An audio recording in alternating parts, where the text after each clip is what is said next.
इस परिवार ने हमेशा दलितों, ओबीसी, आदिवासियों को अपमानित किया है।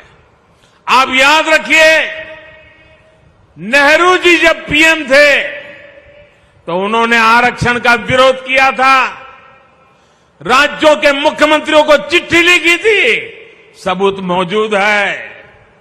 और इतना ही नहीं, नेहरू जी ने यह भी कहा था कि आरक्षण वाले नौकरी पा जाएंगे तो सरकारी सेवा की क्वालिटी खराब हो जाएगी। ये नेहरू जी के शब्द हैं।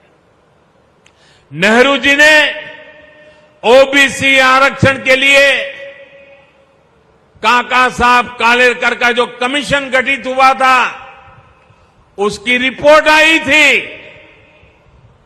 ओबीसी समाज का भाग्य बदलने वाली रिपोर्ट थी, लेकिन पंडित नेहरू ने उसको भी ठंडे बस्ते में डाल दिया।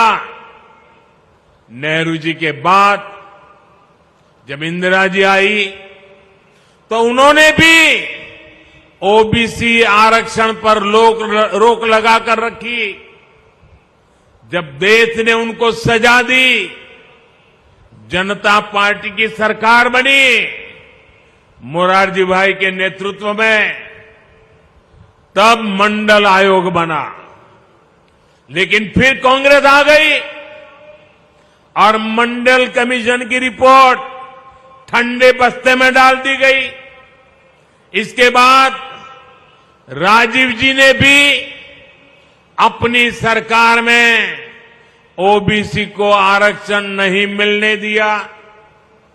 जब केंद्र में भाजपा के समर्थन से अटल जी की सरकार बनी, तब मंडल आयोग की रिपोर्ट लागू हुई। वीपी सिंह की सरकार बनी, अटल जी के जनसंघ ने, भाजपा ने समर्थन किया था उस समय, और तब जाकर के ओबीसी समाज को आरक्षण मिला जब भाजपा का समर्थन था। और आप ये भी याद रखिए, राजीव गांधी ने नेता विपक्ष के रूप में भी, ऑपोजिशन लीडर के नाते पार्लियामेंट में उनका भाषण है, उन्होंने आरक्षण का पुरजोश विरोध किया था। उन्होंने एक इंटरव्यू में, ये शब्द उनके हैं, मैं बताता हूं, उन्होंने एक इंटरव्यू में कहा था, उन्होंने यहां तक कह दिया था, आरक्षण पाने वालों को बुद्धू तक कह दिया था। ये राजीव जी ने एससी, एसटी, ओबीसी समाज का इससे बड़ा अपमान